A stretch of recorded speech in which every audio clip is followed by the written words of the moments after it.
قدر متصب جج ہمایوں دلاور سے زیادہ میں نے 50 سال کی وکالت میں نہیں دیکھا.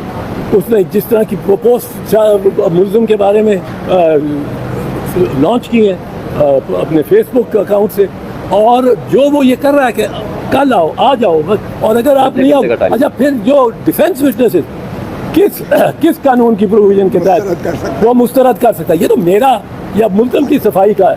وہ کس طرح تو پروسیکیوشن کو بھی کہتا تمہارے 4 گواہ 2 گواہ نہیں میں لیتا, 2 ہی گواہ اس میں پیش ہوئے تھے, وہ اس کو بھی کہتا یہ اس کا اختیار ہی نہیں ہے. یہ دیکھیں یہ ڈرامے ہم بڑے عرصے سے دیکھتے چلے آئے ہیں. ابھی بھی کوئی ٹیپ نکلے گی جس طرح ٹیپ ہم نے چلائی تھی محترمہ شہید بے نظیر بھٹو کے مقدمے میں یہیں سپریم کورٹ میں, جہانگیری صاحب چیف جسٹس تھے اور افتخار محمد چودھری بھی ان کے ساتھ تھے, تو اس میں بھی یہی شریف برادران تھے ماشاءاللہ, یہی شریف برادران تھے جنہوں نے حکم دیا تھا, باقاعدہ حکم دیا تھا جج کو کہ فل ڈوز اس کو سزا کرو اور ساری پراپرٹی کانفسکیٹ کرو.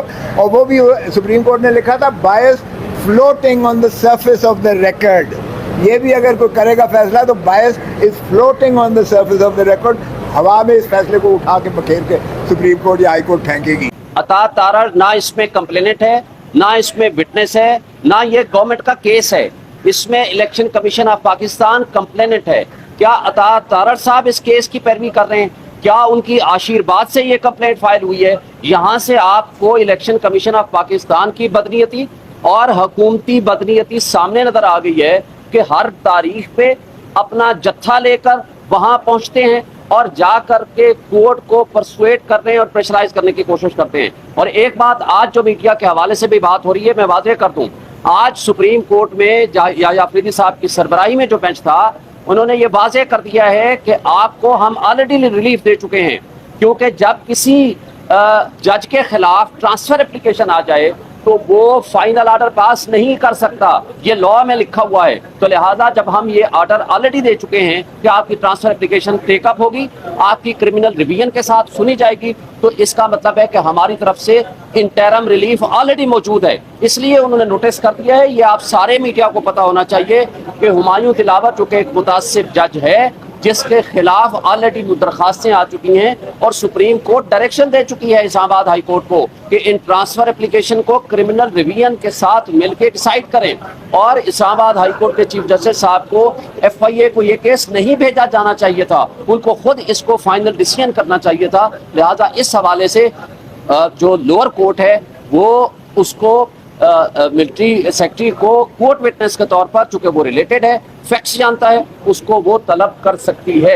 کیونکہ ہماری جو ڈیفنس وٹنس ہے وہ ہمارے کنٹرول میں نہیں ہے, ہم ان کو طلب نہیں کر سکتے, یہ کورٹ وٹنس کے طور پر آئے گا. ایک چیز صرف میں واضح کر دوں, آج کے حوالے سے سردار صاحب نے بڑی تفصیل سے بیان کر دیا, ہم اس وقت کی عدلیہ کو headed by the chief justice Umar Tahir Bandial sahib کو آج ہم سلوٹ پیش کرتے ہیں, سلام پیش کرتے ہیں.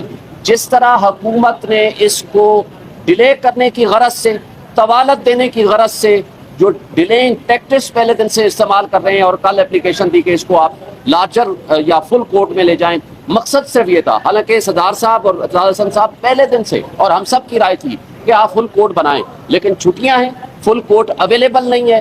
3 جج صاحبان آلریڈی 2 جج صاحبان معذرت کر چکے ہیں اور 1 جج صاحب کے اوپر ان کا اعتراض آ چکا ہے, اس لیے فل کورٹ تو ہو نہیں سکتا ہے. لیکن لارجر بینچ بھی اس لیے نہیں ہو سکتا کہ یہ کیس اب چھٹیوں میں فکس ہو رہا ہے. لوگوں کے 102 لوگوں کے فیملیز کے اور ان اشخاص کے بنیادی حقوق کا سوال ہے. لہٰذا جہاں بنیادی حقوق اور انسانی حقوق کا سوال ہو وہاں کبھی عدالتیں خاموش نہیں رہتی, اور ان عدالتوں نے لوگوں کے حقوق کے تحفظ کی قسم اٹھائی ہوئی ہے. لہذا آج جو بے آئین ملک ہو چکا ہے, اس لیے پبلک پوری ان عدالتوں کی طرف دیکھ رہی ہے, اور میں سمجھتا ہوں کہ تاریخ لکھ رہی ہے کہ کون کس وقت عدلیہ آزاد تھی, کون آئین کی بالادستی کے لیے کام کر رہا تھا, اور کون جو سو کار جمہوری طاقتیں ہیں آئین کی پامالی کے لیے کام کر رہی ہیں. یہ سب تاریخ میں لکھا جائے گا.